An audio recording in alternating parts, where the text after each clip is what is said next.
আল্লাহ সুবহানাহু ওয়া তাআলা সূরাতুল আরাফের ৯৬ নম্বর আয়াতের মধ্যে জানিয়ে দিলেন, ও দুনিয়ার মানুষেরা, তোমরা সফলতা চাও। দুনিয়ার সবাই সফলতার দ্বার প্রান্তে পৌঁছতে চায়। যারা রাজনীতি করে রাজনীতির সফলতার দ্বার পর্যন্ত পৌঁছতে চায়। মেম্বার সাহেব চায় আমি চেয়ারম্যান কিভাবে হব, চেয়ারম্যান চায় আমি কিভাবে এমপি সাহেব হব, এমপি সাহেব চায় কিভাবে প্রধানমন্ত্রী হব, যে যে যার জায়গা থেকে সফল হতে চায়। ভ্যানওয়ালা চাই কিভাবে আমি একজন ধনী হব, ধনী চাই আরো কিভাবে আমি আরো বেশি ধনী হতে পারবো। সবাই সবার জায়গা থেকে সফল হতে চায়, আওয়াজ করে বলেন ঠিক কিনা। কিন্তু আল্লাহ সুবহানাহু ওয়া তাআলা বলতেছে, তোমরা যদি সফল হতে চাও, সফলতার দরজা আমি আল্লাহ তাআলা খুলে দিয়েছি দুইটা কাজের মধ্যে। আওয়াজ করে বলেন কয়টা কাজ? সবাই বলে না, আওয়াজ করে বলেন কয়টা কাজ? দুইটা কাজের মধ্যে আমি আল্লাহ তাআলা সফলতা রেখেছি। এটা শুধু দুনিয়ার সফলতা নয়, এটা আখিরাতের সফলতা। কারণ দুনিয়ার সফলতা তো দুনিয়ায় থেকে যাবে, আমার বাড়ি, আমার গাড়ি, আমার টাকা পয়সা সব দুনিয়াতেই থেকে যাবে। কিন্তু একজন মানুষ দুনিয়ার পাশাপাশি যদি আখিরাতের সফলতা অর্জন করতে পারে, আমার বিশ্বাস এই মানুষটাই আল্লাহর কাছে দামি মানুষ। কথা বলেন ঠিক কিনা। আল্লাহ সুবহানাহু ওয়া তাআলা বলতেছে, তোমরা যদি সফল হতে চাও, এক নাম্বার গুণ, ওয়ালাউ আন্না আহলাল কুরা আমানু ওয়াত্তাকাউ লাফাতাহনা আলাইহিম। এক নাম্বার গুণ, আল্লাহ বলেন ঈমানদার হতে হবে, ঈমান নামক দৌলত অর্জন করতে হবে। এবং দুই নাম্বার, তোমাদেরকে আল্লাহর ভয় তোমাদের কলবের মধ্যে নিয়ে আসতে হবে। সর্বোচ্চ আল্লাহকে ভয় করতে হবে। আল্লাহর ভয় ছাড়া অন্তরে কারো ভয় রাখা যাবে না। এবং আল্লাহর প্রতি ঈমান রাখতে হবে। কোন শিরিক করা যাবে না, কোন মূর্তি পূজা। আল্লাহ বলেন একমাত্র আমি আল্লাহর উপর ঈমান আনতে হবে। দুই নাম্বার, আল্লাহ তাআলা বলেন আমি আল্লাহর ভয় তোমাদের অন্তরের মধ্যে ঢুকতে হবে। তাহলে পুরস্কার কি?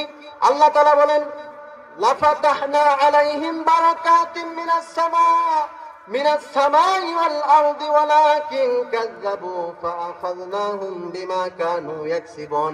আল্লাহ সুবহানাহু ওয়া তাআলা বলেন দুইটা গুণ যদি অর্জন করতে পারো, আকাশ এবং জমিনের সমস্ত বরকতের দরজাগুলো আমি আল্লাহ তাআলা খুলে দিব। বলেন সুবহানাল্লাহ। আমাদের জীবনে বরকত দরকার আছে না নাই ভাই? বলেন তো, বরকত দরকার আছে না? মানুষের সঙ্গে যখন দেখা হয় আরেকজনের সাথে, ভাই কেমন আছেন? আলহামদুলিল্লাহ। ভাই দোয়া করুন, ভাই আল্লাহ যেন আমার ব্যবসার মধ্যে বরকত দেয়। ভাই দোয়া করেন আল্লাহ যেন আমার ফসলের মধ্যে বরকত দেয়। ভাই দোয়া করেন আমার চলার পথে যেন আল্লাহ বরকত দেয়। বলে কি বলে না? আবু হুরায়রা রাদিয়াল্লাহু তাআলা আনহু উনি বলেন, মদিনায় যখন আমরা হিজরত করে গেলাম, মদিনায় যাওয়ার পর আমাদের মুসলমানদের এখনো হাতে পাওয়ার আসে নাই, ক্ষমতা আসে নাই। আমরা অত্যন্ত দুর্বল ছিলাম, খেয়ে থাকি না খেয়ে থাকি। আমি আবু হুরায়রা দিনের পর দিন না খেয়ে থাকি। এমন অবস্থা হয়ে যেত আমার, আমি জমিনে গড়াগড়ি করতাম, মানুষ মনে করতো আমার মৃগী রোগ হয়েছে। অনেকে তা মনে করে করে আমার পাশ থেকে হেঁটে চলে যেত, কিন্তু আমার ক্ষুধা এটা কেউ বুঝতে পারতো না। একদিন এমন হলো, আমি এমন ক্ষুধার্ত হয়ে গেলাম, পথ চলতে পারি না, মাটিতে বসে পড়লাম, কিন্তু মানুষের কাছে চাইতেও পারি না। হঠাৎ করে দেখলাম হযরত আবু বকর সিদ্দিক আসতেছে। মদিনার পথ ধরে আবু বকর সিদ্দিক মসজিদে নববীর দিকে আসতেছে। আমি আবু হুরায়রা মনে করলাম আবু বকর রাদিয়াল্লাহু তাআলা আনহুকে কিছু মাসআলা জিজ্ঞাসা করব, কিছু প্রশ্ন জিজ্ঞাসা করব এবং তার সঙ্গে পায়ে চলতে চলতে তার বাড়ি পর্যন্ত যাব। সুযোগে হয়তোবা সে মেহমানদারির খাতিরে আমাকে বলবে, আবু হুরায়রা বাড়ি পর্যন্ত যেহেতু আসছে একটু মেহমানদারি করে যাও। তাই আমি আবু হুরায়রা রাদিয়াল্লাহু তাআলা আনহু হযরত সিদ্দিক আকবর রাদিয়াল্লাহু তাআলা আনহুকে ওই সমস্ত মাসআলা জিজ্ঞাসা করলাম, যেখানে দানের কথা বলা হয়েছে, যেখানে যাকাতের কথা বলা হয়েছে। আমি সরাসরি বুঝতে দিলাম না, আমি ক্ষুধার্ত, চাইতেও পারলাম না, আমি লজ্জিত। এক পর্যায়ে মাসআলা জিজ্ঞাসা করতে করতে আবু বকর সিদ্দিকের বাড়ি পর্যন্ত পৌঁছে গেলাম। মাসআলাও শেষ হয়ে গেল, রাস্তাও শেষ হয়ে গেল, কিন্তু আবু বকর আমার মনের কথাটা বুঝতে পারলেন না। এক পর্যায়ে আমাকে বিদায় করে দিল। হাঁটি হাঁটি পা পা করে আবার মসজিদে নববীর কাছে আসলাম। এবার দেখি হযরত ওমর ফারুক রাদিয়াল্লাহু তাআলা আনহু মসজিদে নববীর পথ দিয়ে আসতেছে, মদিনার রাস্তা দিয়ে। আমি এবার চিন্তা করলাম একই পদ্ধতি গ্রহণ করব, তাই আবার ওমর ফারুক রাদিয়াল্লাহু তাআলা আনহুকে মাসআলা জিজ্ঞাসা করলাম। জিজ্ঞাসা করতে করতে তার বাড়ি পর্যন্ত গেলাম, কিন্তু সেও আমার অবস্থাটা বুঝতে পারলো না। এখন বলেন, এই যে দুইবার যাওয়া আসা করছে, খিদা কমছে না বাড়ছে? আওয়াজ করে সবাই বলেন কমছে না বাড়ছে? খিদার পাওয়ার আরো বেড়ে গেল। হায়রে মুসলমান, পরিশ্রম করলে ক্ষুধা বেড়ে যায়। আমি আবু হুরায়রা আরো ক্ষুধার্ত হয়ে গেলাম। আবার মদিনার মসজিদে নববীর সামনে আমি বসে পড়লাম। ক্ষুধার জ্বালা বলতে পারি না কাউকে। এবার দেখতেছি মদিনার পথ ধরে মসজিদে নববীর দিকে পৃথিবীর কোন সাধারণ মানুষ নয়, দো জাহানের বাদশাহ নবী মুহাম্মাদুর রাসূলুল্লাহ এবার হেঁটে আসতেছে। আল্লাহু আকবার। নবী আমার পথ চলতেছে, হাঁটি হাঁটি পা পা করে আমার কাছে যখন আসলো, আমি চিন্তা করলাম একই ভাবে নবীকে আবার প্রশ্ন করব, মাসআলা জিজ্ঞাসা করব। নবী হয়তো আমার মনের কথা বুঝবেন, কিন্তু দো জাহানের বাদশা নবী, আমাকে বলতে হলো না, মাসআলাও জিজ্ঞাসা করতে হলো না। নবী আমার চেহারা দেখে বুঝে গেল, আবু হুরায়রা তুমি অনেক ক্ষুধার্ত, বুঝতে পারছি বাবা, চলো চলো আমার বাড়িতে চলো, দেখি তোমার জন্য কোনো খানার ব্যবস্থা করতে পারি কিনা। সুবহানাল্লাহ। তোমার জন্য কোনো খানার ব্যবস্থা করতে পারি কিনা। মনটা খুশি হয়ে গেল, হয়তো বা কিছু খাবার পাবো, কয়েকদিনের ক্ষুধা আমার নিবারণ হয়ে যাবে। এবার হাঁটি হাঁটি পা পা করে নবীর বাড়ি পর্যন্ত গেলাম। নবীজি এবার একজন স্ত্রীকে ডাক দিয়ে বললেন, বিবি আমার, ঘরে কি কোনো খাবার আছে? আমার সাথে মেহমান এসেছে। ঘর থেকে নবীর স্ত্রী ডাক দিয়ে বললেন, ইয়া রাসূলুল্লাহ, ঘরে তো কোনো খাবার নাই, কিন্তু কিছুক্ষণ আগে একজন সাহাবী আপনার জন্য গাভীর দুধ হাদিয়া পাঠিয়েছে, এক বাটি। সুবহানাল্লাহ। আল্লাহ নবী বললেন, কই রে? ওই দুধের পেয়ালাটা তাড়াতাড়ি আমার হাতে দাও। এবার আম্মা জান দুধের পেয়ালাটা নিয়ে আল্লাহ রাসূলের হাতে দিলেন। আল্লাহ নবী এবার আবু হুরায়রাকে বললেন, ও আবু হুরায়রা, শোনো শোনো, দুধ যেহেতু হাতে এসেছে, আমরা একাই খাবো না, সবাইকে নিয়ে খাবো। সুবহানাল্লাহ। যাও আসহাবে সুফফায় যাও। আসহাবে সুফফা বলা হয় ওই সমস্ত সাহাবায়ে কেরামদেরকে যারা নাকি দিন শিক্ষার জন্য, কোরআন শিক্ষার জন্য নিজের ঘর বাড়ি, জীবন জান মাল সবকিছু বিলীন করে নবীর মসজিদে পড়ে থাকতো, মসজিদে নববীতে পড়ে থাকতো। এই আসহাবে সুফফার সংখ্যা ছিল সর্বোচ্চ, যখন উচিত হতো সর্বোচ্চ 400 জন। মুফাসসিরগণ ব্যাখ্যা করেছে সর্বনিম্ন হলে 70 জন, 70-এর কম নিচে আসতো না। আবু হুরায়রা চিন্তা করলেন, হায় রে, এতক্ষণ ক্ষুধার্ত ছিলাম, ভাবলাম দুধের বাটিটা সামনে একটু পান করব, এখন তো দেখি আসহাবে সুফফার সমস্ত সাথীদেরকে না জানি কতগুলো সাহাবী ওখানে আছে, এক বাটি দুধ আমি সবাইকে যখন দিবে আমার ভাগে তো এক ফোঁটাও পড়বে না। আওয়াজ করে বলেন ঠিক কিনা। আবু হুরায়রা রাদিয়াল্লাহু তাআলা আনহু এবার মসজিদে নববীতে গেলেন, আসহাবে সুফফার সাহাবীদেরকে বললেন, এই তোমরা আসো, আজকে নবীর বাড়িতে দুধের দাওয়াত। আবু হুরায়রা দেখলেন 70 জন আসহাবে সুফফার সাথী দিন শিক্ষার জন্য মসজিদে নববীতে পড়ে আছে। 70 জনের কাফেলা নিয়ে আল্লাহর নবীর ঘরে আসলেন। আসার পরে আল্লাহ রাসূল সাল্লাল্লাহু আলাইহি ওয়াসাল্লাম আবু হুরায়রা রাদিয়াল্লাহু তাআলা আনহুকে এবার দুধের পেয়ালা তার হাতে দিয়ে বললেন, আবু হুরায়রা, মেহমানদারির দায়িত্ব কিন্তু তোমাকে দিলাম। সুবহানাল্লাহ। বলেন তো ভাই। আবু হুরায়রা রাদিয়াল্লাহু তাআলা আনহু চিন্তা করলেন, হায় রে, আমি তো এতক্ষণ মনে করেছিলাম আমি সর্বপ্রথম ক্ষুধার্ত, আমাকেই মনে হয় আগে দিবে, আমি আগে খাই নিব অর্ধেক, এরপর 70 জন খাবে কি খাবে না পরে দেখবো। কিন্তু এখন তো দেখতেছি মেহমানের দায়িত্ব আমার কাঁধে, আমার ভাগ্যে তো এক ফোঁটাও জুটবে না। কথা বলেন ঠিক কিনা। কিন্তু বরকতের মালিককে আওয়াজ করে বলেন আল্লাহ। বরকতের মালিককে আওয়াজ করে বলেন আল্লাহ সুবহানাহু ওয়া তাআলা। বরকতের মালিক তিনি রাজ্জাক। আল্লাহ যদি বরকত দেয় পৃথিবীর কেউ কমাইতে পারে না। আবু হুরায়রার হাতে দুধের বাটি দেওয়া হলো। আবু হুরায়রা রাদিয়াল্লাহু তাআলা আনহু এবার একে একে সবাইকে দুধ পান করাবে। নবী বললেন, শোনো শোনো, সবাইকে বিসমিল্লাহ বলে আল্লাহর নামে খাওয়া শুরু করতে বলবা। আর শোনো, যখন একজনের হাতে পেয়ালা দিবা, সে তৃপ্তি সহকারে না খাওয়া পর্যন্ত দুধের পানি টান দিতে পারবা না। আবু হুরায়রা ভাবলেন, হায় রে, এতক্ষণ তো মনে করলাম 70 জন একটু একটু একটু একটু করে দিলে আমার ভাগে মনে হয় একটু পড়বে, কিন্তু এতক্ষণ ধরে তৃপ্তি সহকারে খাবে, আমার আজকে কপাল খারাপ। কথা বলেন ঠিক কিনা। কিন্তু বরকতের মালিক কে? আল্লাহ। আবার আওয়াজ করে বলেন কে? আবু হুরায়রা রাদিয়াল্লাহু তাআলা আনহু বলেন, আল্লাহর কি কুদরত, আল্লাহর কি কুদরত। দুধের পেয়ালা বিসমিল্লাহ বলে সাহাবীদের হাতে দিলাম। এক পর্যায়ে দুধ পান করতে করতে তৃপ্তি সহকারে 70 জন সাহাবী দুধ খেয়ে ফেললো। সুবহানাল্লাহ। এবার আমি আবু হুরায়রার পালা। আল্লাহর নবী বললেন, ও সাহাবীরা, তোমরা মসজিদে যাও, আবু হুরায়রার আমি এবার মেহমানদারি করব। আবু হুরায়রা রাদিয়াল্লাহু তাআলা আনহুকে এবার নবী ডাক দিয়ে বলে, ও বাবা আবু হুরায়রা রে, অনেক কষ্ট দিয়েছি, অনেক কষ্ট দিয়েছি, এখন তুমি বিসমিল্লাহ বলে দুধ পান করো, যত তোমার মনে তৃপ্তি চাই তুমি খেতে পারো। আবু হুরায়রা বলে, বিসমিল্লাহ বলে দুধের গ্লাসটা আমি এবার দুধের বাড়িটা মুখে দিলাম, একবার খাইলাম, পেট ভরে গেল।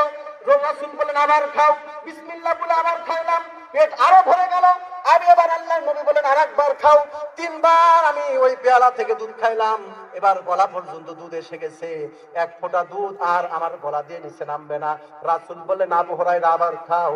আমি বললাম আল্লাহর নবী, আমার পেটে এক ফোঁটার দুধ যাবে না। আল্লাহ রাসূল সাল্লাল্লাহু আলাইহি সাল্লাম দুধের বাটিটা এবার আমার হাত থেকে নিয়ে নবী বিসমিল্লাহ বলে বাটির বাকি দুধগুলো খেয়ে ফেললো। অল্প দুধের মধ্যে বরকত যিনি দিলেন, আওয়াজ করে বলেন তিনি কে?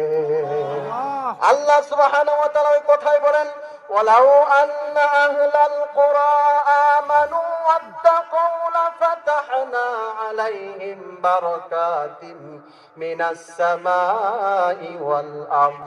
আল্লাহ সুবহানাহু ওয়া তাআলা বলেন, আমি আল্লাহর প্রতি ঈমান আনো এবং আমি আল্লাহকে ভয় করো, দেখো তোমাদের জন্য আসমান ও জমিনের বরকতের দরজাগুলো খুলে দিব। সুবহানাল্লাহ। তাহলে এক নাম্বার গুণ হবে ঈমান আনতে হবে মুসলমান। যেমন তেমন ঈমান আনলে হবে না, জবানের ঈমান কলবের ঈমান, জবানের ঈমান কলবের ঈমান। নবী বলে ঈমানওয়ালা দুই প্রকার, জবানের ঈমানওয়ালা, কলবের ঈমানওয়ালা। জবানের ঈমান বিক্রি হয়ে যায়, জবানের ঈমান টাকার বিনিময়ে বিক্রি হয়ে যায়। জবানের ঈমান এক প্যাকেট সিগারেটের বিনিময়ে বিক্রি হয়ে যায়, জবানের ঈমান 500 টাকার বিনিময়ে বিক্রি হয়ে যায়, জবানের ঈমান রাজনীতির পেছে পড়ে বিক্রি হয়ে যায়। আজ করে বলেন ঠিক কিনা? কিন্তু কলবের ঈমান বিক্রি হয় না। কলবের ঈমানওয়ালা হযরতে বেলাল আযাব দেওয়া হয়েছে, বেলালকে শাস্তি দেওয়া হয়েছে, উত্তপ্ত বালুতে বেলালকে শুয়ে রাখা হয়েছে, বুকের উপর পাথর তুলে দিয়ে বেলালের জিহ্বার মধ্যে পেরেক দেওয়া হয়েছে। ঈমান ছাড়ে নাই। হযরতে খাব্বাব, হযরতে খুবাইব রাদিয়াল্লাহু তাআলা আনহুকে উত্তপ্ত আগুনের কয়লার মধ্যে শুয়ে রাখা হতো, ঈমান ছাড়ে নাই। হযরতে সুমাইয়া রাদিয়াল্লাহু তাআলা আনহা ঈমানের জন্য জীবন দিয়েছে, ঈমান ছাড়ে নাই। ওইরকম ঈমানওয়ালা হওয়া দরকার আছে না নাই? ওইরকম ঈমানওয়ালা হতে হবে মুসলমান। আল্লাহ রাব্বুল আলামিন বললেন ঈমানদার হতে হবে। এক নাম্বার ঈমানওয়ালা হতে হবে, দুই নাম্বার আল্লাহর ভয় অন্তরের মধ্যে ঢুকাতে হবে। আল্লাহর ভয় আমাদের মধ্যে নাই, আল্লাহর ভয় আমাদের মধ্যে নাই। যার কারণে তো এত খুন, এত খারাপি, এত দেশের টাকা চুরি করার পরও আবার মাঝে মাঝেই বলে দেশের মধ্যে আমি আসবো, আপনারা প্রস্তুতি গ্রহণ করেন। বলে কি বলে না?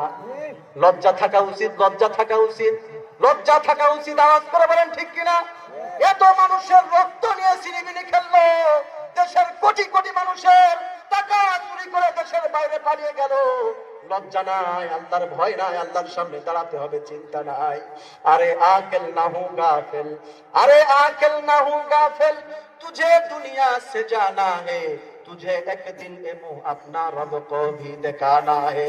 जो तू मेरा तू सब मेरा, फलक मेरा ज़मी मेरी, अगर एक तू नहीं मेरा तू कोई शय नहीं मेरी।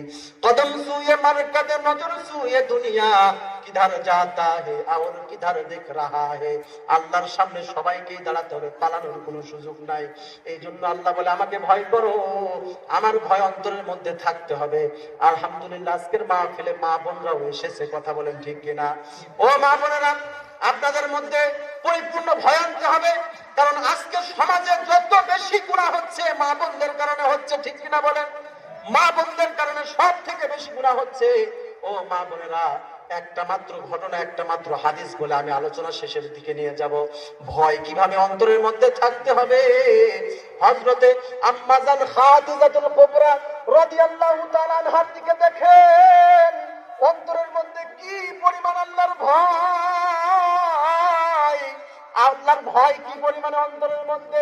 কবরের চিন্তায় পেরেশান পেরেশান। আল্লাহর নবী একদিন বাইরে থেকে ঘরের মধ্যে আসলেন, আসার পরে দেখে হযরতে খাদিজাতুল কুবরা রাদিয়াল্লাহু তাআলা আনহা চোখের পানি ফেলে ফেলে ফুপায় ফুপায় বাচ্চার মতো কাঁদতেছে। আল্লাহর নবী আম্মা জান খাদিজাতুল কুবরা রাদিয়াল্লাহু তাআলা আনহাকে অনেক মহব্বত, অনেক মহব্বত। কি হলো রে বিবি, আমার কাঁদতেছো কেন?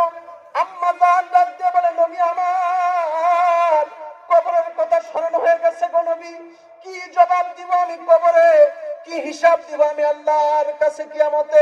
ও নবী, আপনি আজকে আপনাকে এই তিনটা ওয়াদা পূরণ করতে হবে। আল্লাহর নবী বলে, কি তিনটা ওয়াদা রে বিবি আমার, বলো। আম্মা জান ডাক দিয়ে বললেন, গভীর মনোযোগ দিয়ে দিবেন। ও মুসলমান, কোন দিকে নজর নাই, কোন দিকে মনোযোগ নাই, গভীর মনোযোগ দিয়ে দিলটা দিয়ে একটু শুনবেন। হযরত আম্মা জান খাদিজাতুল কুবরা রাদিয়াল্লাহু তাআলা আনহা বলেন, আল্লাহর নবী তিনটা কথা আমার আপনাকে মানতে হবে। এক নাম্বার হলো, ইয়া রাসূলুল্লাহ, আমি যখন দুনিয়া ছেড়ে বিদায় নিব, এই দুনিয়া থেকে যখন আমি বিদায় নিয়ে চলে যাব, নবী আমার আপনার গায়ের জুব্বা দিয়ে আপনি আমাকে কবরে দাফন করবেন। কার গায়ের জুব্বা? আওয়াজ করে বলেন, কার গায়ের জুব্বা? নবীর জুব্বার দাম আছে না নাই? নবীর সুন্নতের পোশাকের দাম আছে না নাই? নবীর সুন্নত টুপির দাম আছে না নাই? নবীর সুন্নত দাড়ির দাম আছে না নাই? ও মুসলমান, দাম আছে, আছে। মান আহাব্বা সুন্নতি ফাকাদ আহাব্বানি ওয়া মান আহাব্বানি কানা মাই ফিল জান্নাহ। আল্লাহর নবী বলে, কেউ যদি আমার সুন্নতকে অনুসরণ করে, আমি নবী বললাম আমার সাথে সে জান্নাতে থাকবে। আওয়াজ করে বলেন সুবহানাল্লাহ। আল্লাহ বলেন, কুল ইন কুনতুম তুহিব্বুনাল্লাহ ফাত্তাবিউনি ইউহিব্বুকুমুল্লাহ ওয়া ইয়াগফির লাকুম যুনুবাকুম। আল্লাহ বলে, আমার ভালোবাসা পাইতে হলে নবীকে অনুসরণ করো। নবী বলে, আমার অনুসরণ করতে চাইলে আমার সুন্নতকে অনুসরণ করো। ও মুসলমান, নবীর পোশাকের দাম আছে না নাই? আওয়াজ করে বলেন। আম্মাদের চিন্তা হলো, নবীর পোশাক নিয়ে যদি কবরে যাইতে পারি, হয়তোবা ফেরেশতা নবীর পোশাক দেখে আমাকে চিনে ফেলবে, আমি নবীর স্ত্রী, অথবা আমি নবী মুহাম্মাদের দলের লোক। নবী মুহাম্মাদের দলের পোশাক আছে না নাই? বিভিন্ন দলের পোশাক আছে না ভাই? আর্জেন্টিনা, ব্রাজিল, আরো কত দেশের দলের পোশাক আছে না নাই? যুবকরা ভালো বলতে পারবেন, আছে না? কিন্তু নবীর পোশাক, নবীর সুন্নতি পোশাক, আম্মাদের চিন্তা হলো, নবীর পোশাক পরে যদি কবরে যায়, হয়তোবা ফেরেশতারা নবীর পোশাক দেখে আমাকে মাফ করে দেবে, কবরে আর কোনো আযাব হবে না। কোন নারী এই চিন্তা করতেছে, একটাবার চিন্তা করেন। জান্নাতি সার্টিফিকেট পাওয়া নারী আম্মা জান খাদিজাতুল কুবরা রাদিয়াল্লাহু তাআলা আনহা। আমাদের কি এমন পুঁজি আছে যে এই পুঁজি নিয়ে কবরে গেলে মাফ পাবো? অথচ আল্লাহর নবীর স্ত্রী এত ভয়, কি জবাব দিব আমি আল্লাহর কাছে? নবীর পোশাক, আপনি নবী আপনার পোশাক দিয়ে আমার দাফন করবেন। আল্লাহ নবী বললেন, এক নাম্বার, ঠিক আছে বিবি আমার, আমি এটা তোমার এই ওয়াদা পূরণ করব। দুই নাম্বারটা বলো। ওগো নবী, আপনি আমার জানাজার নামাজটা আদায় করবেন। দুই নাম্বার, আপনি আমার জানাজার নামাজটা আদায় করবেন। তিন নাম্বার, আমাকে যখন কবরে নামানো হবে, কবর থেকে সবাই উঠে যাওয়ার পরে, মাটি দেওয়ার পরে সবাই চলে যাবে, কিন্তু আমি খাদিজা ফেরেশতাদের প্রশ্নের জবাব হয়তো দিতে পারবো না। আমার হয়ে নবী আপনি আমার প্রশ্নের জবাবগুলো দিয়ে সুবহানাল্লাহ। কি পরিমাণে ভয়, চিন্তা করে দেখেন। আম্মা জান খাদিজাতুল কুবরা রাদিয়াল্লাহু তাআলা আনহা, আল্লাহর ভয় কি পরিমাণে। মুসলমান বন্ধুরা আমার, গভীর মনোযোগ দিয়ে দেন। কিছুদিন পরে হযরত খাদিজাতুল কুবরা রাদিয়াল্লাহু তাআলা আনহার ইন্তেকাল হয়ে গেল। নবী আমার খাদিজাতুল কুবরার ওয়াদা অনুযায়ী এক নাম্বার শর্ত পূরণ করলেন, নবীর জুব্বা দিয়ে আম্মা জানকে কাফন করানো হলো। এরপর নবী নিজেই আম্মা জানের জানাজাটুকু আদায় করলেন। নবী নিজে জানাজা আদায় করার পরে